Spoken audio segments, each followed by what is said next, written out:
తర్వాత జరిగింది మొత్తం ఖురాన్లో అత్యంత భయానకమైన వర్ణనలలో ఒకటి. నల్లటి మేఘం ఆ భూమి వైపు కదిలింది. దాని నుండి వచ్చిన గాలి ఒక చల్లటి గాలి కాదు, తుఫాను కాదు, ప్రపంచం ఇంతవరకు చూడని ఒక గాలి. 7 రాత్రులు, 8 పగళ్ళు, ఆగకుండా, అనుకంపించకుండా, విరామం లేకుండా. గాలి ఎంత శక్తివంతంగా ఉందంటే ఈ మహాకాయులైన శక్తివంతులైన ఆద్యోధులను గాలిలో పైకి విసిరేసింది, ఖాళీ తాటి చెట్ల కొమ్మల్లా. వీరు భూమిపై అత్యంత శక్తివంతులైన మనుషులు.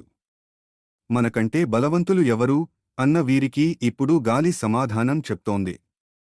వారు తమ ఇళ్లకు పరిగెత్తారు. గాలి వెంబడి వచ్చింది. వారు తమ రాజప్రాసాద గోడల వెనక దాక్కున్నారు. గాలి వాటిని చీల్చింది.